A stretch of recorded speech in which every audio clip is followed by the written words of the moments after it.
Bonjour à toutes et à tous. Cette séance est consacrée pour les élèves de 4e année sciences techniques, matière génie mécanique. Dans cette séance, on va aborder une application sur la flexion plane simple. Et plus précisément, on va prendre le cas d'une poutre soumise à une charge uniformément répartie. Afin d'atteindre dans cette séance les objectifs suivants. Premier objectif, c'est déterminer les actions mécaniques inconnues appliquées sur la poutre. Deuxième objectif, tracer les diagrammes des efforts tranchants et de moments fléchissants le long de la poutre. Et enfin, on va choisir le matériau convenable pour une poutre. Pour cela, on va prendre comme un système d'étude le baignoire à position réglable. C'est un système utilisé en bac 2016, session principale, dans laquelle la montée et la descente de baignoire est réalisée par une colonne télescopique commandée par un vérin électrique qui son dessin d'ensemble est représenté à la page suivante. La vis sans fin qui est en rouge, la vis sans fin numéro 11, colorée en rouge, est animé en mouvement de rotation par un moteur qui transmet son mouvement à la roue creuse numéro 19, solidaire à la vis colorée en vert 24. La rotation de la vis 24 est transformée en translation de l'ensemble coloré en bleu formé par l'écrou 23, la tige de vérin 2 et l'embout à rotule 1. Dans ce qui suit, on va s'intéresser à la résistance de la vis sans fin numéro 11 qui est supposée solliciter à la flexion plane simple. La vis sans fin 11 est assimilée à une poutre cylindrique pleine de diamètre D égale à 16 mm. Pour simplifier l'étude, on va tenir compte uniquement des charges radiales. Donc, la vis est sollicitée à la flexion plane simple. Sous l'action de la roue 19, supposée charge uniformément répartie, notée PTQ, et des réactions RA et R2 au niveau du roulement 12 successivement au point A et au point D. La poutre est modélisée comme suivante. Soit qu'on a 4 nœuds. A, B, C et D. Entre B et C, on a une charge répartie avec, on note que cette charge linéique, c'est une charge PTQ, c'est égal 50 newtons par millimètre, que représente l'action de la roue 19 sur la vis sans fin 11. Et on a deux réactions. La première réaction, c'est dû au roulement, au premier roulement au niveau de point M, noté RA. La deuxième, due au roulement au point D, noté RD. On va travailler dans un repère orthonormé XY de centre A. Et on va prendre un sens positif sur le sens anti-horaire. On va aborder maintenant le premier objectif, c'est-à-dire on va déterminer les réactions RA et RD. Pour cela, il faut que la poutre soit en équilibre.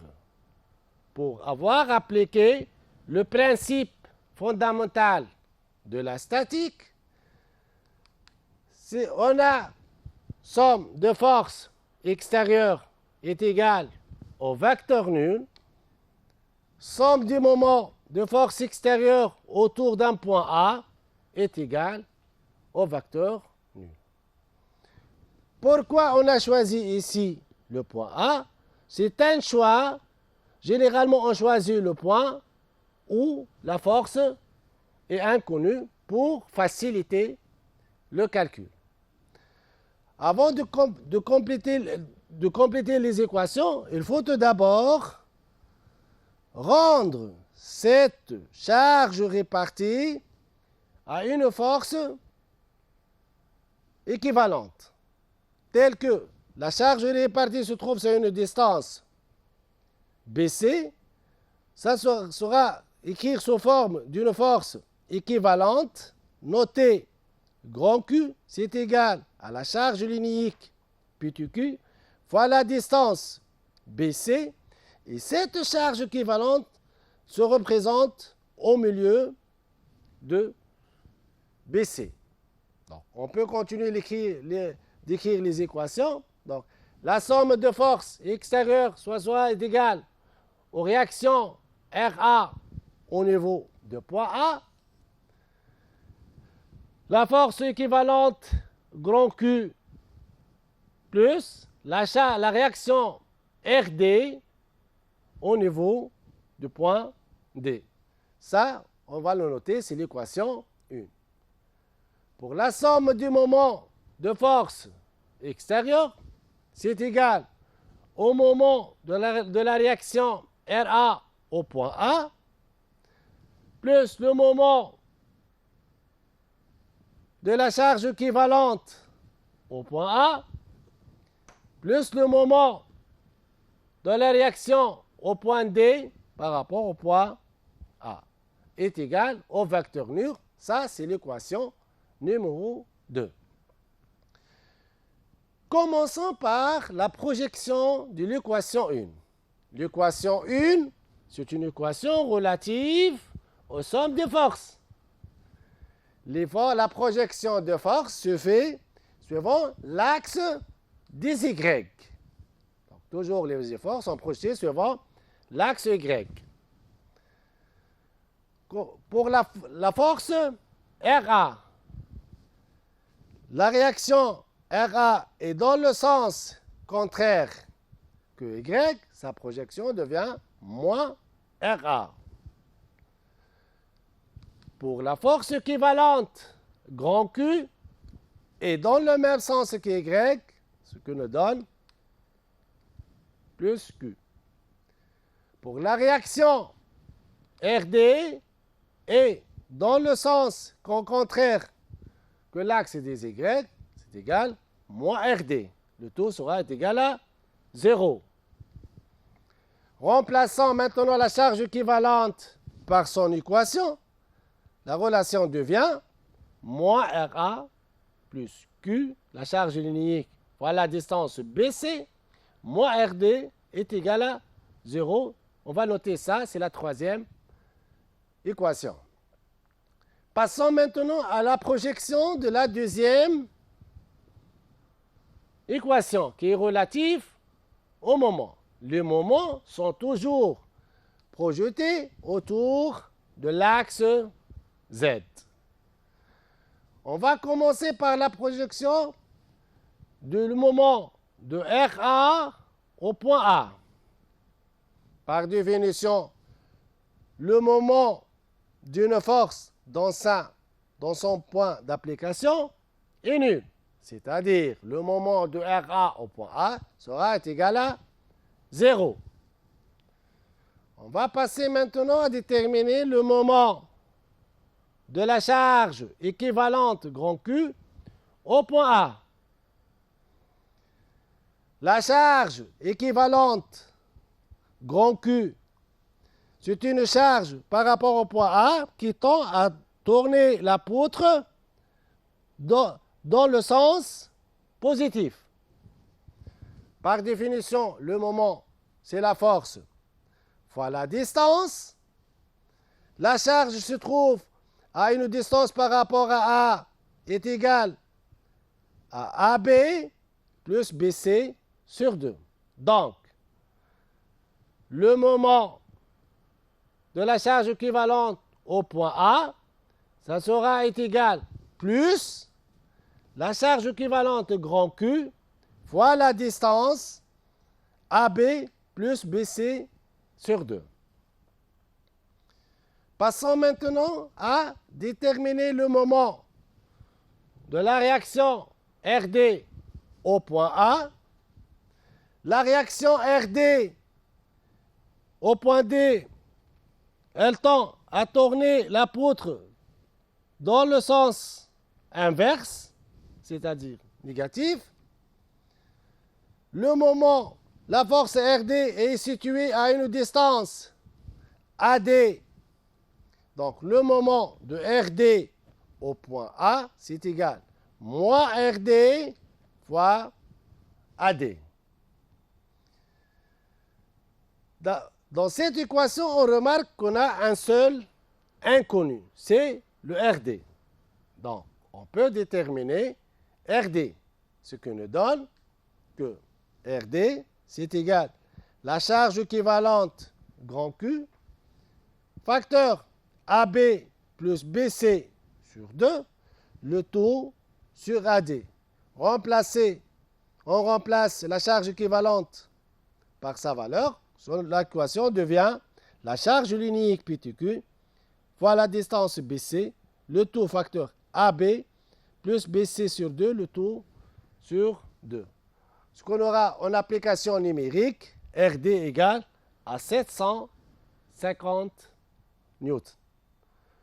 Revenons maintenant à la troisième relation pour déterminer le deuxième inconnu sur le RA qui devient égal la charge linéaire PTQ fois BC moins la réaction RD. En application numérique, elle nous donne que la RA égale à 750 newtons. Après avoir déterminé l'étude statique, c'est-à-dire on a déterminé les efforts inconnus RA, les réactions inconnues RA et RD, on passe maintenant à la deuxième objectif dans laquelle on va commencer tout d'abord par calculer les valeurs des efforts tranchants et tracer leur diagramme. La poutre est formée par 4 nœuds, c'est-à-dire on a 4 zones. Commençons par la première zone, la zone AB. On prend une section quelconque, une section S quelconque de centre G. Si on isole la partie qui se trouve à gauche de la section, on remarque qu'on a seulement la réaction RA dans le sens contraire que l'axe dy, c'est-à-dire ty est égal à moins RA. D'où ty, ça sera égal à RA, égal à 750 newtons. Maintenant, on va passer à la deuxième section, c'est-à-dire on va passer à la deuxième zone, c'est la zone BC. On va prendre une section quelconque S de centre G qui s'éloigne par rapport au point A d'une distance X. On va isoler la partie qui se trouve à gauche de la section. Donc, on a la réaction RA et on a une charge répartie le long de la distance BG. Le long de la distance BG. Ce qui nous donne une force équivalente qu'on va noter Q' avec cette force équivalente Q', ça sera égal la charge linéaire PTQ fois la distance BG. Cette distance PG, c'est égal à AG qui est X moins la distance AB qui est égale à 40. Donc pour cela, on va voir que Q' c'est égal Q facteur X moins 40. Donc l'équation de l'effort tranchant, ça sera égal moins RA plus Q' qui est égal à X facteur X moins 40. On remarque ici, donc devient Ty est égal RA moins Q facteur X moins 40. Ça, c'est l'équation d'une droite linéaire. On va calculer la valeur de Dy aux points extrêmes, au point B et au point C. Au point B, X est égal à 40 mm. On va remplacer la valeur de X dans cette équation. On va trouver que Ty au point B, c'est égal à 750 newtons. Maintenant, au point C, X égale à 70 mm. On va remplacer la valeur de X dans l'équation de Ty. On obtient Ty au point C est égal à moins 750 newtons. On va passer maintenant à la troisième zone, c'est-à-dire entre C et D, on va prendre une section quelconque de centre G. Si on va isoler la partie qui se trouve à gauche de la section, on a une réaction RA et une charge répartie sur la zone, sur la distance BC. On va donner ça à la force équivalente qui sera représentée au milieu de BC avec la charge équivalente grand Q, c'est égal à la charge linéaire PTQ fois la distance BC. Ça, ce que nous donne que Ty, c'est égal moins RA plus QBC. Donc, Y sera égal RA moins QBC, c'est égal à moins 750 newtons. Après avoir fait le calcul des efforts tranchants, on va passer maintenant au traçage de diagrammes des efforts tranchants. Commençons tout d'abord par la première zone entre A et B. Ty, c'est égal à RA est égal à 750. C'est l'équation d'une constante. La courbe, c'est une droite parallèle à l'axe des X qui passe par 750. Maintenant, pour la deuxième zone entre B et C, Ty, c'est égal à RA moins la charge linéaire Q facteur X moins 40. C'est l'équation d'une droite linéaire entre B et C. Au point B égale 40 mm Ty, c'est 750 newtons. Au point C, X égale 70 mm Ty égale moins 750. Donc, on va tracer la courbe entre ces deux points. C'est une droite linéaire. Passons à la troisième zone entre C et D. Ty, c'est égal à RA moins la charge linéaire PTQ fois la distance BC, c'est égal à moins 750. C'est l'équation d'une constante. Donc la courbe, c'est une droite parallèle à l'axe des x à partir d'une valeur moins 750 newtons. Maintenant, on peut déterminer le TY max, c'est égal à 750 newtons. Après avoir déterminé le diagramme des efforts tranchants, on va passer maintenant à déterminer et calculer déterminer le diagramme des efforts des moments fléchissants. Commençons par la première zone entre A et B, soit une section quelconque S de centre G entre A et B. On va isoler la partie qui se trouve à gauche de la séquence. Qu'est-ce qu'on a? On a seulement la réaction RA. Donc, on va chercher le moment de RA au point G. Cette force RA par rapport au point G, elle tourne la poutre dans le même sens, dans le sens positif. C'est-à-dire, c'est égal à RA, la distance entre fois cette distance, c'est la distance AG, qui est égale à, c'est une distance X, c'est la distance X. Donc, MFZ, c'est égal à moins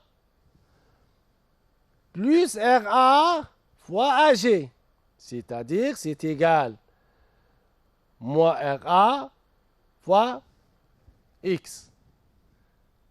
Maintenant, on va déterminer le moment dans le point extrême.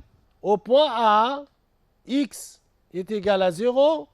Le moment fléchissant au point A, c'est égal à 0 Newton mètre. Au point B, X est égal à 40 mm. On remplace X par sa valeur.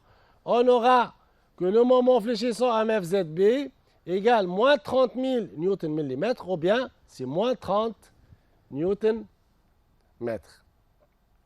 Passons maintenant à la deuxième zone.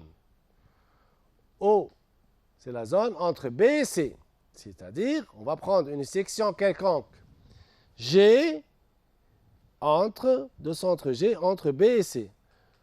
On va isoler la partie qui se trouve à gauche de la section. On a la réaction RA. On a une charge répartie entre B et G. Donc, entre B et G, le point G s'éloigne d'une distance X par rapport au point A. La charge répartie, elle se trouve dans cette zone BG, avec BG, c'est égal à AG, c'est X, moins AB. La distance AB, c'est égal à 40. Pour cela, BG, c'est égal à X, moins 40. La charge équivalente relative à cette charge répartie, elle se trouve au milieu de BG. Se trouve au milieu de BG. Maintenant, on va calculer, on va déterminer le moment fléchissant de cette relative.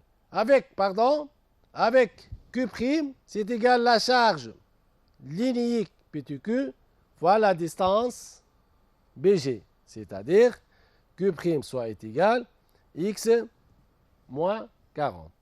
On va déterminer maintenant le moment fléchissant pour cette tronçon. Donc MFZ égale moins RA fois la distance X. Maintenant, pour la charge équivalente Q', c'est une charge qui tend à tourner la poutre dans le sens contraire. c'est-à-dire c'est égal à moins Q fois cette distance, moins Q', pardon, fois cette distance qui est 1/2 de BG. Donc, le moment de Q' au point G, c'est égal à Q' fois la distance BG. On remplace le Q' par sa valeur. L'équation devient moins RA fois X moins la charge linéique Q fois BG sur 2. Lorsqu'on remplace BG par sa valeur, l'équation devient moins RA fois X plus Q sur 2 facteur X moins 40, le tout au carré. Maintenant, on va calculer la valeur de moment fléchissant dans les points extrêmes de cette zone. Au point B, X est égal à 40 mm. On remplace X par sa valeur. On aura le moment fléchissant MFZB est égal à moins 30 Nm. Au point C, X égale 70 mm. On remplace X par sa valeur dans l'équation. On aura que le moment fléchissant MFZ, c'est égal aussi à moins 30 000 Nm, c'est-à-dire moins 30 Nm. On remarque que l'équation de MFZ, c'est une équation second degré. Donc sa courbe, c'est une branche parabolique. Pour cela, on va chercher l'extrémum de cette courbe. Pour chercher l'extrémum de cette courbe, il faut faire le dérivé de cette équation. MF'Z est égal à 0. C'est-à-dire, ça, ce que nous donne que moins RA plus la charge linéique PTQ facteur X moins 40 est égal à 0. C'est-à-dire que X sera la réaction RA plus 40 fois la charge linéique PTQ sur PTQ. Ce qui nous donne que X est égal à 55 mm. Une fois déterminé X, on va chercher le moment fléchissant dans 7 points. Au point X égale à 55 mm, c'est-à-dire on va remplacer dans l'équation de MFZ le X par 55, on aura la valeur de moins 35 625 Nm. C'est-à-dire, c'est égal à moins 35,625 Nm. Passons maintenant à la troisième zone, c'est-à-dire entre C et D. On va prendre une section quelconque S de centre G. On va isoler la partie qui se trouve à gauche de la section. Le point G est situé à une distance x par rapport à A. On a une charge répartie sur BC. Donc on va rendre cette charge répartie à une force équivalente qui se trouve au milieu de BC. Cet point de milieu, on l'appelle I. Donc, la charge équivalente, elle se trouve à une distance IG par rapport au point G. Avec, on a cette charge équivalente Q, c'est égal la charge linéique PTQ fois la distance BC. Et cette distance EG, c'est égal à la distance AG, qui est X, moins AB plus BC. C'est-à-dire, on aura EG, c'est égal à X, moins AB, qui est égal à 40 mm, plus 1/2 de BC, qui est égal à 30 mais 1 demi, 30 mm. Donc on aura x est égal, et g est égal à x moins 55 mm. Donc on va calculer maintenant le moment fléchissant. On aura le moment fléchissant de la réaction est égal à moins facteur le moment fléchissant de RA au point A, le moment fléchissant de RA au point G, c'est égal à RA fois X. Pour le moment fléchissant de la charge équivalente qui tend à tourner la poutre dans le sens contraire, c'est égal à moins la charge équivalente grand Q fois la distance IG. C'est-à-dire, le moment fléchissant, c'est égal à moins RA fois X. On remplace la charge équivalente par son équation, c'est égal à moins la charge unique PTQ fois BC. On remplace la distance IG, c'est égal à X moins 55. Ça, c'est ce que nous donne. Ça, c'est ce que nous donne que le moment fléchissant, c'est égal à moins RA fois X plus la charge linéique PTQ fois BC, le taux facteur X moins 55. Maintenant, on va calculer le moment fléchissant au point C. Pour X est égal à 70 mm. On remplace X dans l'équation. On aura que MFZ au point C, c'est égal à moins 30 000 Nm, c'est-à-dire moins 30 Nm.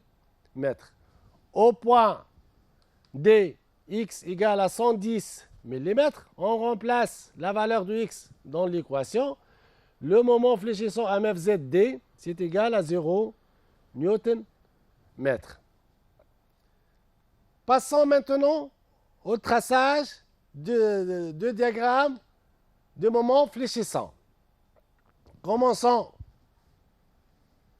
par la première zone entre A et B. MFZ, c'est égal à moins RA fois X sur l'équation d'une droite linéaire. Au point, on va commencer par le point A, X est égal à 0, MFZ, c'est égal à 0, ça c'est le point A. Et au point B, pour X égale 40 mm, on a MFZB égale moins 30 mm. Donc, c'est le qu'on va tracer. Donc, voilà, c'est le point d'intersection. Donc, on aura, voilà la courbe, c'est une droite linéaire. Passons maintenant à la deuxième zone, BC. Tel qu'on a l'équation de moment fléchissant MFZ, c'est égal moins RA X plus N demi Q facteur X moins 40 au carré. Au point B, X égale 40 mm, qui correspond à un moment fléchissant au point B, MFZ égale à moins 30 Nm. Au point C, pour X égale moins 70 mm, qui correspond à un moment fléchissant, MFZ C égale moins 30 Nm.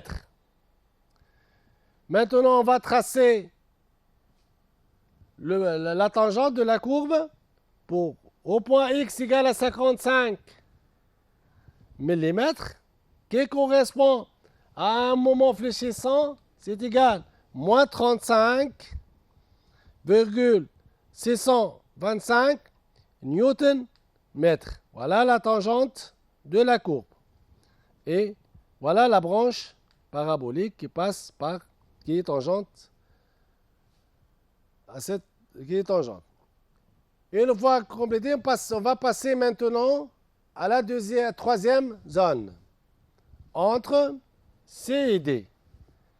MFZ, c'est égal à moins RA fois X, plus la charge linéique PTQ, fois la distance BC, le taux facteur X, moins 55. Ça, c'est l'équation d'une droite. Au point C, X égale 70 mm, MFZ égale moins 30 Nm. Et au point D, X égale 110 mm, MFZ D est égal à 0 Nm. Voilà, donc ça, c'est la courbe. Pour le moment fléchissant maximal, MFZ max sera égal à 35,625 Newton. Pour la valeur MFZ max, c'est égal à 35,625 Newton mètre. Maintenant, on va passer à traiter le troisième objectif. C'est le choix de matériaux. Mais avant de choisir le matériau, il faut calculer la valeur de la contrainte normale. Sigma maxi, c'est la contrainte normale maximale, c'est égal au moment fléchissant maximal appliqué sur la poutre sur EGZ, c'est le moment quadratique relatif à la poutre, sur V, sur la fibre le plus éloignée de la poutre. C'est-à-dire, la poutre est une poutre cylindrique pleine de sections circulaires. Son module quadratique EGZ est pi fois le diamètre exposant 4 sur 64. Et le fibre le plus éloigné, V, est égal au diamètre sur 2. Ça, ce que nous donne que EGZ sur V, ça sera égal pi fois le diamètre cubique sur 32. On va en revenir à l'équation. Donc, la contrainte normale sigma maxi devient 32 MFZ maxi sur pi fois le diamètre cubique. En application numérique, sigma maxi, c'est égal 32 fois 35,625 10 puissance 3 sur pi fois le diamètre 16 au cube. Faites attention ici.